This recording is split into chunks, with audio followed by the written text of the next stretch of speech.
So we are getting to imperialism. The U.S. is, so that's the Spanish-American War. It's due on Monday. Here's the next bookmark, and this is a pretty big bookmark. That'll be all of fourth quarter.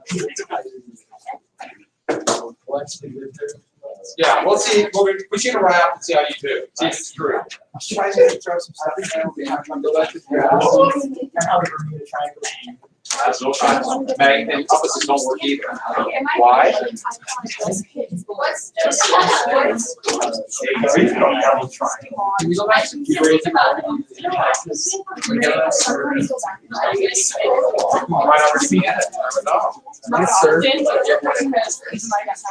All right, you bunch of serfs, listen up. Okay, 89922. All right, so here's the thing. We are starting imperialism, that Spanish-American War, and so we'll do that, fight the war. And you'll notice this bookmark goes to the progressives, which is a pretty big thing that'll be starting middle next week too. And while we test before, then we jump right into World War I. In the 20s, the New Deal. It's amazing how it also like, wow, we're actually getting close to the end. Are you pumped? Huh? Yeah, finally get it. I mean, I'm sad that happened. On a scale of 1 to 10, huh? Yes. I don't know. Depends where I'm at. Civil War is really great. I like the World War I, the 20s. The 60s, fantastic. 60s are and the 70s. I don't know. That's probably the best. That's April. Is that our last section?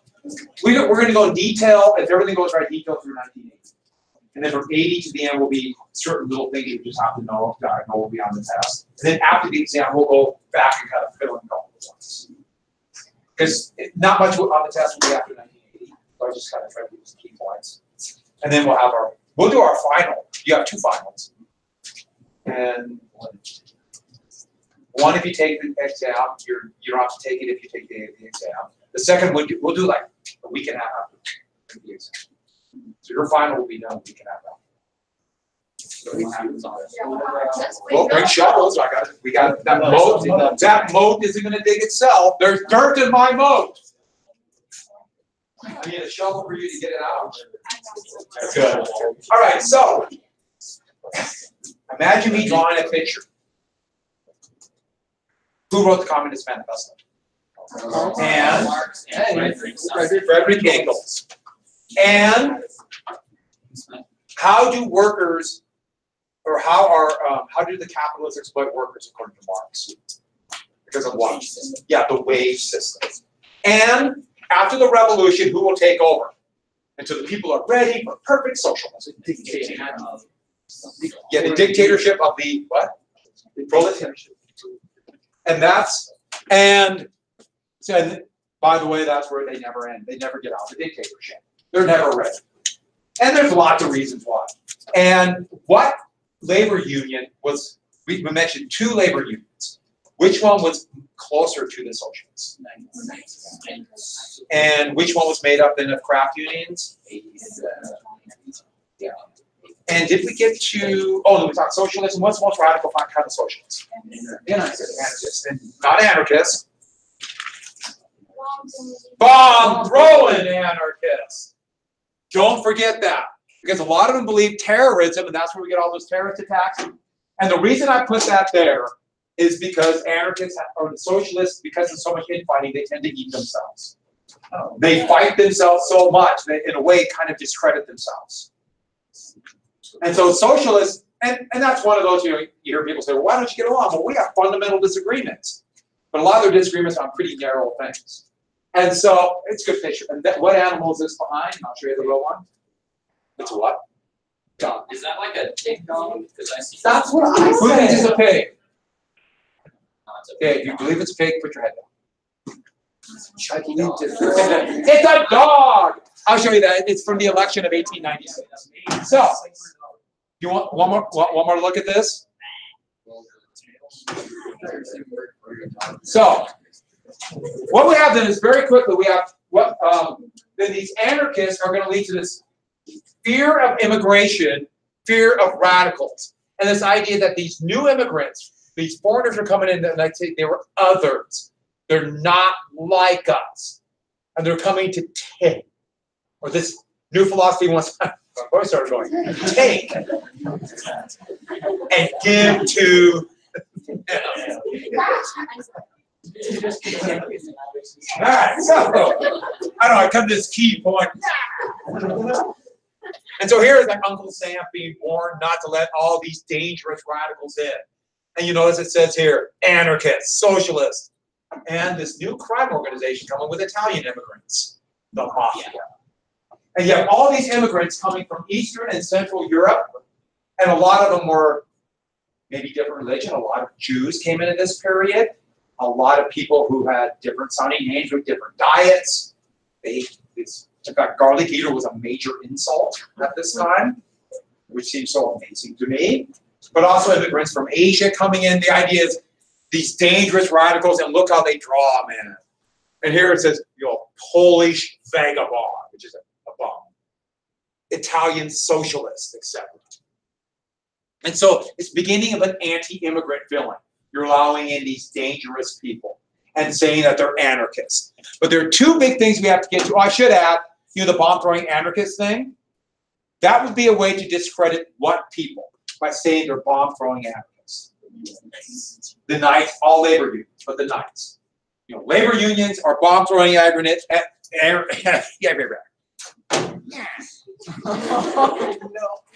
That's all I got. Bomb-throwing anarchists. But after 1917, a new power would come in. Who is that wonderful person? Never heard of him. Uncle Joe, Joseph Stalin. And now, after the Communist Revolution, the Bolshevik Revolution, to discredit union, they started calling them communists. Started calling them Bolsheviks. Same thing with people who wanted equal rights. So you see all kinds of signs like Martin Luther King's a communist because he wanted equal rights, or feminists are a bunch of communists. That's what it would be. Because anybody who wants equal rights between the sexes is obviously a dangerous radical. Actually, that'd be a way to discredit them. Now, Martin Luther King actually was a socialist, but that's another story when we get to the 1960s. So, with that, he was a moderate socialist. But with that, a couple events we have to get to. Haymarket Square, the affair in 1886. And this would be one of those seminal moments, actually for the entire world. On May 1st, there was planned to be a general strike for an 8-hour day. 8-hour day does what to wages for workers? Raises them, yes. The Knights of Labor, their leadership didn't want this. But local Knights joined the AFL, and they had the strike. The Knights were worried it would seem too radical, so the Knights of Labor did not want this. They were very timid and also scared about being branded anarchists. They would prove to be prophetic here. So that's part of the strike, and over 1 million people came on nationwide. This is a working day, so they're not going to get paid, and they risk being fired. There were no protections for workers then at all. And so they came out to demand an 8-hour day. This terrified employers. And there's a strike going on at the McCormick Harvester plant in Chicago. They made, remember when I talked about that mechanical reaper? There was a strike there of workers. And so actually they got, the march kind of evolved a little bit into that strike. The police actually opened fire on the 1st and the 3rd, killing a number of the workers. Police were used all the time to break strikes, to force them to take lower pay and go back to work. So this strike was a big deal. I should add. Well, I jumped the gun here. So because of that other strike and the police attacking unions, 3 days later on a Sunday, the plan was to have a rally against police violence. And here's working men come out there about these atrocious acts by the police. And you'll notice something, this would be used against the workers. It's in English and in German because there were so many German immigrants in that area. And areas where there are Lithuanians, it'd be in Lithuanian, or there'd be areas in Polish, or it'd be areas in Italian. And it was going to be at Haymarket Square, this big square in the center of Chicago. And the plan was to protest police violence. There would be speeches, a rally, but also since it was Sunday, people came out with their families. It was also like a picnic and a get-together. It's kind of a combination thing, but they were quickly surrounded by the police, and that immediately added tensions because the police were heavily armed with rifles, day and nightsticks. You know what a nightstick is, right? It's been about that long. You know what a day stick is. It's about that long. And day stick, they would keep in locked chests on streets. And so if they wanted to go break up something, they pulled out these essentially bats. They call them day sticks. Nightsticks are smaller, so you can carry. That's all they carry now are nightsticks. But yeah, day sticks were just big, basically bats. And in the middle of this, somebody rolled a bomb, a cartoon bomb. There's my drawing of the bomb. But it was an old cannon shell. And they rolled it into the police and killed 8 officers and 20 more because of the shot. It was clearly an anarchist attack. Anarchists work alone by definition. But who was blamed? Not just the unions, even though you're exactly right, the Knights. And isn't that ironic? The Knights didn't want the May 1st rally in the first place, and now they're the ones blamed. And this destroyed the Knights. The Knights were blamed. They were tainted by this as dangerous radicals, and the Knights fell apart. And they rounded up the usual suspects. 7 known anarchists were rounded up. Their only crime was the fact that they were anarchists. And they were arrested, quickly convicted, and condemned to die. But the claim was that they were part of the Knights. They were not part of the Knights. But they said the Knights were working with them, and they had no evidence. Almost certainly they did. None of those 7 did. 1 would commit suicide, 2 their execution would be commuted, the other 4 were hanged. No evidence at all. That was not an unusual occurrence. So here are a couple. This is a picture of them, and then the anarchist is basically talking about them as martyrs to the cause. The Knights were destroyed, but what the big deal about this was, is the reaction afterwards. All around the country, you might think that people would rally to these people who were almost certainly wrongly condemned. In fact, it was the other way around because of the growing power of the media. Okay, I know obviously they didn't have as many ways to get news as we have today, but they actually probably had more and better news, or at least more news. Chicago had about 75 daily papers and about another 150 weekly. New York had about 300 daily papers. Everybody read the news. But then we have typewriter, better printing processes, come out with the telegraph, the branded telephone, and trains, and people have access to information by 1886 that they never had before. But most of the news is handled by a few of the big corporations that ran the news agencies. What kind of news did they report about this incident? They said, what? It's terrible. And who did it? The anarchists, the Knights. Yeah. Unions. Exactly right. The media portrayed this as a night attack. The Knights did it, filled with anarchists. Dangerous radicals are coming after you next. Now, if you're there in Chicago or maybe a few places, you might get another story. But for the most people, especially when they're working that blind, you have a limited amount of time to look at news. You see that in the news and say, that must be true. The Knights must be dangerous. And the important thing to get about this is how the media, this is what we have to get. The media the media can control public opinion. Control by how they put a story out, what they say, the way they say it. That's a big issue. And if the media wants to put it out in a way of anti-union, that could really sway public opinion. And how do you know if it's true or not?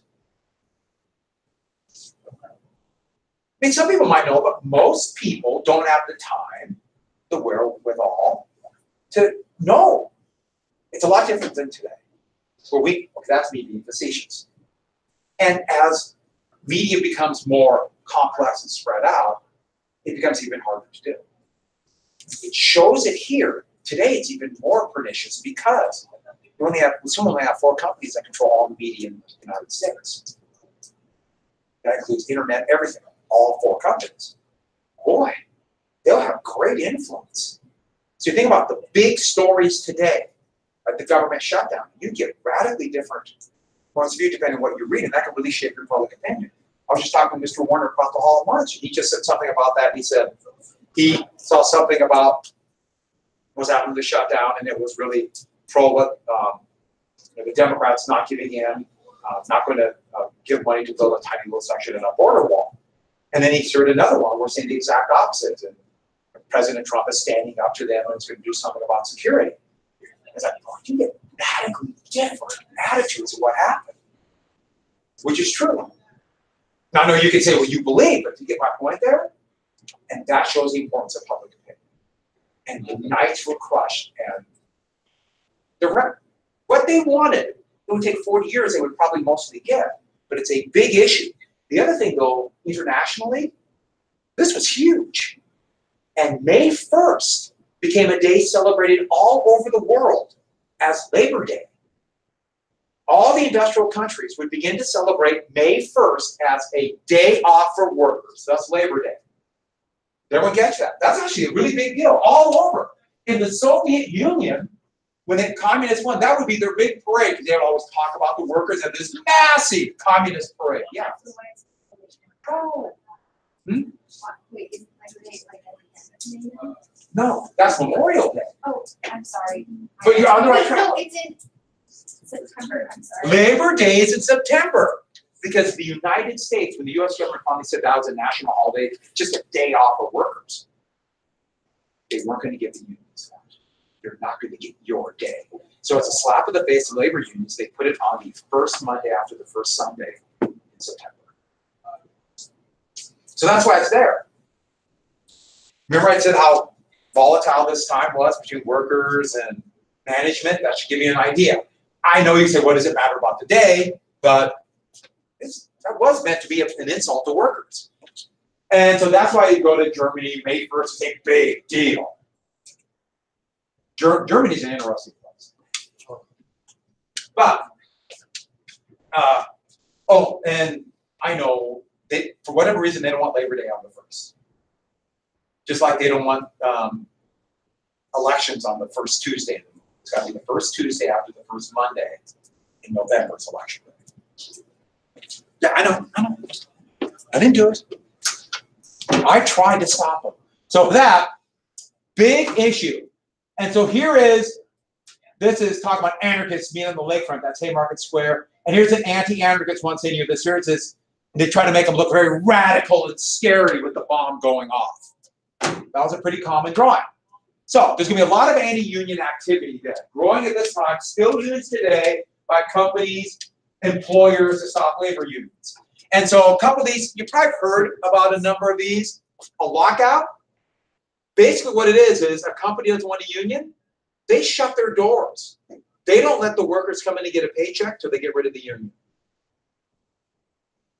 Yes, a silver mine just did that in Montana, but the union held out.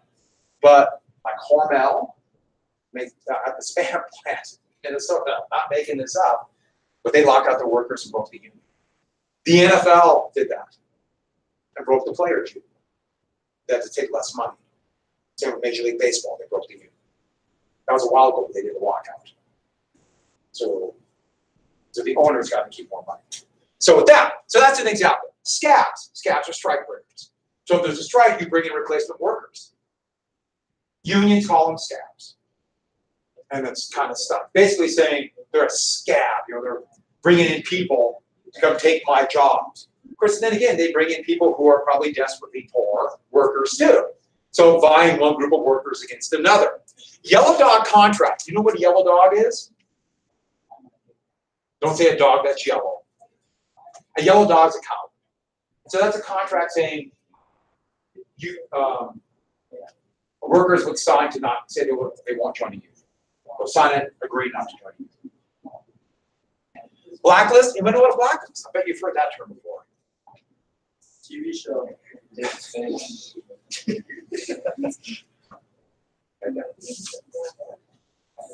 Shame.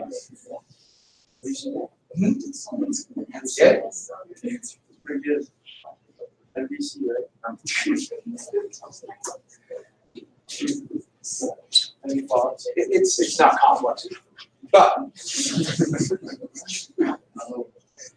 I have no idea. And now I'm not going to watch it. I'll show you. But blacklist. A blacklist is this: company would put the name of all people who want to start a union on it and pass it around to all other companies so they won't get hired. So it's a list of people who won't get hired. Can you just repeat that? Sorry. So a company, let's say they would put a list of, they fire workers who all want to start a union, then send their name on a list to other companies. And like during the second Red Scare, after World War II, a lot of screenwriters and actors were put on a blacklist because they claimed they were communists and they wouldn't be hired. They were troublemakers. Well, they want to start a union. Pinkertons, remember these? Remember the private eyes? They would be hired as either spies to try to infiltrate workers so they could fire potential labor organizers, or just thugs. Just thugs. To go beat up labor. If anybody wants to start a labor. Beat them nearly to death so they won't join them. And the spies, I mean, they would deal with workers, they would hang out where they would hang out to spy on them. The big place they would hang out would be bathrooms. Because people talk there thinking about being listened to. So they would hang out in the bathrooms. In the 20th century, they'd start bugging bathrooms. Here. Walmart was accused of doing that. Not only is that tell you about the way they think about their workers, the other creepy elements of that I don't want to think about. So that's Pinkerton. That's him during the Civil War. Company towns. Company towns and company stores. What they would do is they would own the town where the workers live. And that might seem like a good deal. You have a job and they have a place for me to stay.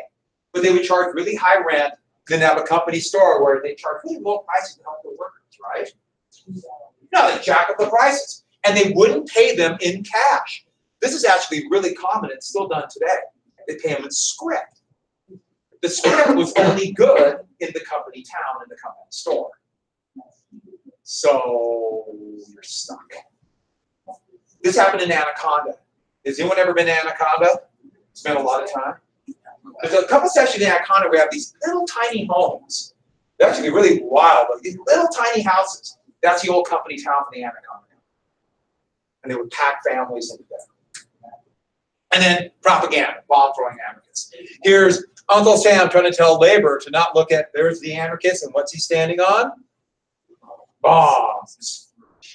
So, yeah, because you can roll them, I guess, or throw them. They bounced it under Tsar Alexander I, and that's what blew him up, blew him to half. We'll get to other bombs. So, another big event then that kind of ties all of this together, we call it the Homestead strike. It's not really a strike. Homestead, which is right near Pittsburgh, along the river, Andrew Carnegie owned it. Carnegie wanted to break the union. It was the last of the steel mills that had a union. He had broken them all because he could cut their pay. It was the Amalgamated Steelworkers Union. So he planned on a very aggressive tactic to force the workers to give in. He surrounded the factory with the brand new barbed wire, so it's going to be protected. And then they had the workers work overtime, so they had a surplus of steel, then shut the plant down with a lockout. Then bring in scabs, protected by Pinkertons. And the Pinkertons would be really heavily armed. They stockpiled ammunition and rifles and at least one of the new Maxim guns. Anybody know what a Maxim gun is? It's actually a real machine gun, a water-powered machine gun. It jammed a lot, but that's what the British and French were using to conquer Africa. We have the Maxim gun. And that was the plan. But workers surrounded it, infuriated. They know what's going to happen. They break the union. They're going to cut our pay. And these are workers who worked 6 days a week, 12 hours a day, 2 vacation days. 4th of July and Christmas Day. So that's their work schedule. And so they tried to bring the scabs in overland, it didn't work, so they tried to bring him in by barge. And the workers met him there on the shore and became known as the Battle of Homestead, where the Pinkertons opened fire to clear them out, and the workers fired back, and it turned into a fight with over 120 people killed or wounded. It was literally a war. Now, normally, the governor of Pennsylvania would have sent out the National Guard. Remember, the previous governor sent out the militia, and they joined the strikers, and there was a lot of sympathy for the strikers because of the treatment of the workers. I mean, this was not anything but them trying to cut their pay. Carnegie knew it'd be problematic. He actually left so his hands wouldn't be dirty by it and keep his reputation of being a man of the people who cared about his workers. He went to Scotland, his homeland, kind of this triumphant tour, and left it to his main manager, Henry Clay Frick. You got to yell, Frick. Or someone might misinterpret that, but I'm not going to stop. And Frick had no problems with what happened. And then, for reasons I can't explain, I wrote Frick again. And public opinion was with the workers until there was an assassination attempt on Frick. By whom? An anarchist tried to stab him. He was wounded, and public opinion turned, and the workers they went from being sympathetic workers who were fighting for a better life for their families to bomb-throwing anarchist radicals. And once that happened, it gave the excuse the governor and Frick was working for. By the way, Frick was furious at the governor. Frick basically told the governor, we bought and paid for you. You do what we say. Which is kind of the norm. That should tell you a lot about politics in that era. And once the government came in with troops, the union was broke. The workers who were allowed to come back to the third pay cut, and what happened to all the leaders of the union? What were they put on? They were put on a blacklist and fired and broke the union. And they cut their pay by a third, and Carnegie got what he wanted when he came back. His reputation would never be the same after this. In a big show, he said, I'm going to do something for the workers. But remember, higher wages are direct money to the workers, according to social Darwinism.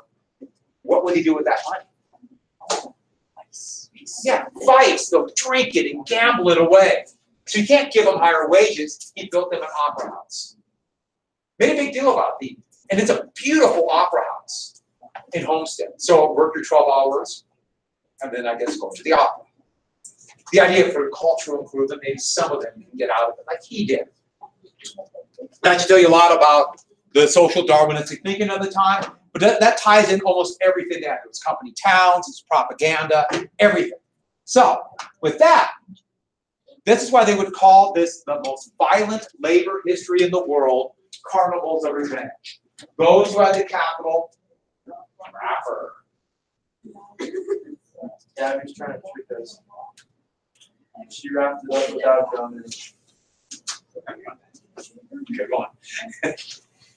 So, and government was mostly on the side of the employers, on capital. In fact, it was a big deal when there was a president who was actually trying to be a fair arbitrator between the two, and that was Teddy Roosevelt. It was even a bigger deal in the 1930s when there was a president who actually was on the side of labor. That was Franklin Roosevelt. And so we're coming to that. But huge strikes, protests, and I think this is a great picture. These are garment workers in New York in 1911, striking for better conditions. And we know what's going to happen to them. Their factory would catch fire because they were trying to show it's fire can all die. We will come to that. So, the thing is, capitalism has created these incredible innovations, more wealth, got railroads and electricity, all this stuff, but at the same time, vast inequalities.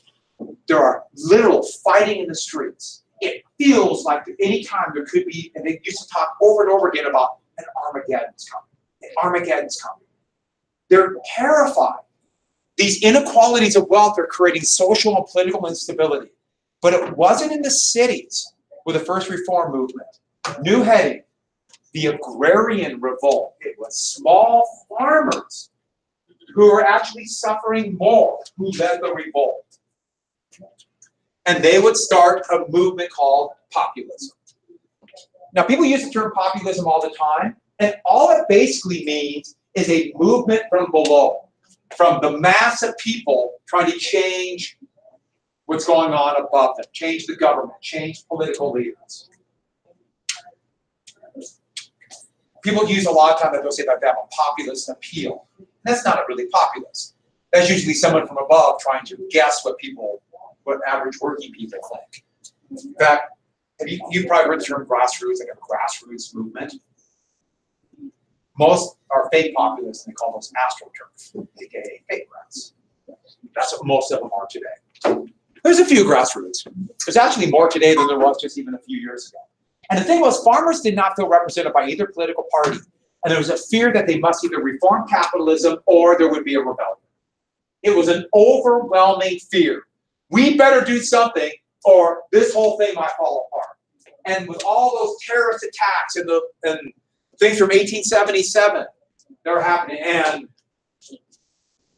a growing, violent movement for the vote in places like England and Italy. And then Germany was just a seething pool of revolutionaries. Germany is such an interesting place. I think I've said that many times, and I say it more and more times. So let's get to the problems that farmers have. Problem number one, I think, is pretty obvious. We mentioned this once before, debt. Farmers are always in debt. Everyone's in debt. But the big thing about farmers, since they only really can sell their crop one time a year or their product, all it takes is one bad year and they're sunk. And so farmers are really susceptible to it. And how does everyone try to get out of debt? The same way everybody tries to get out of low prices if they're overproduction. Now, it might make sense as an individual. I need to sell corn. If I sell more corn, I get out of debt. But if everybody sells more corn, your prices drop. And so there's perpetual overproduction, which is a problem that farmers always have, at least for now. I guess overproduction is better than underproduction. Farmers always since the potato. That's another story. Land. More land was under cultivation. So that helped lead to overproduction too. Not just the Homestead Act and more farmers moving west, but in the South after the war, a third more land was put under the plow, devastated by the war.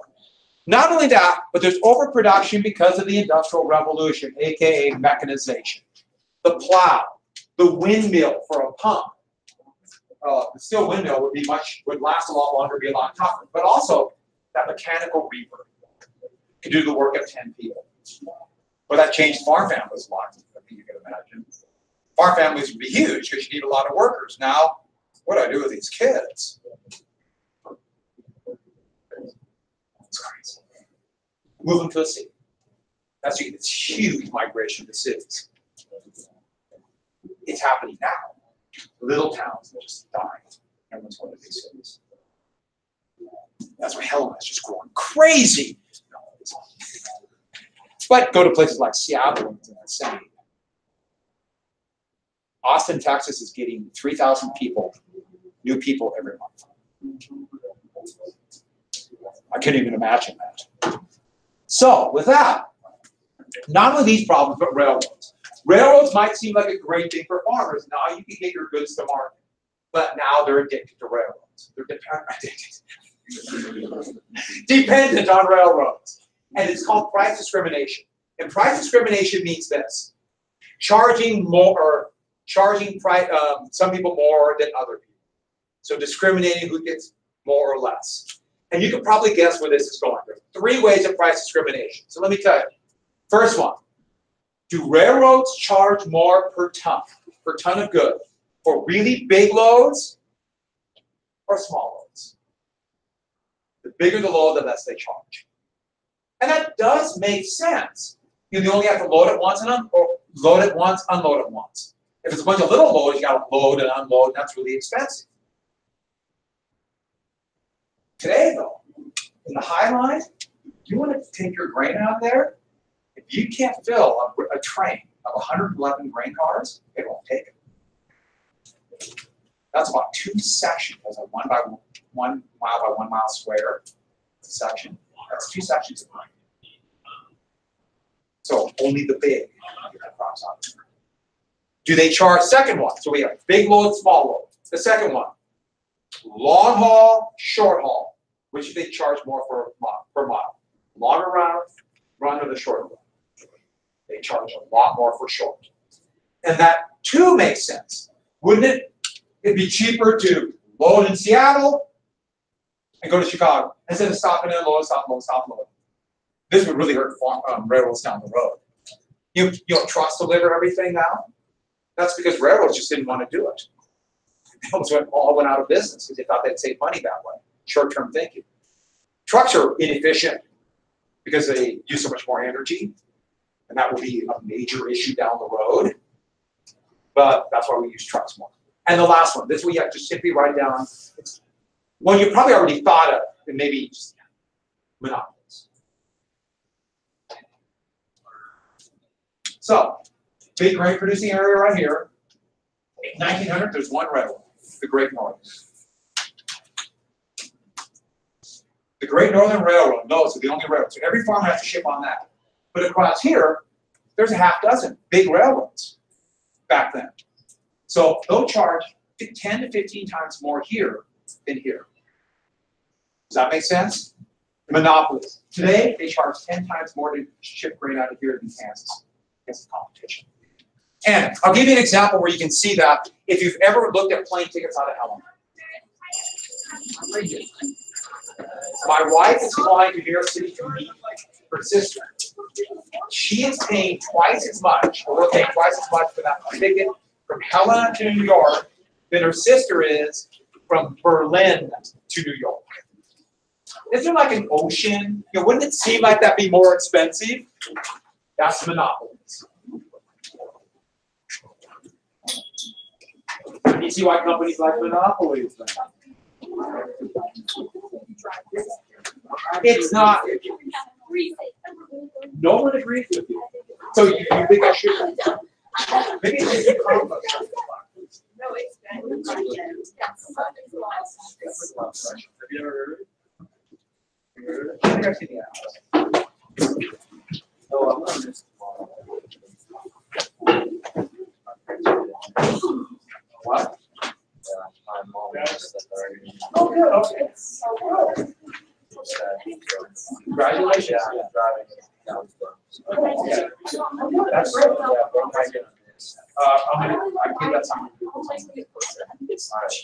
You got it. Oh, it'll be all the popular party. Remind me to shut this off. It was the thing that I got my copyright from. Yeah.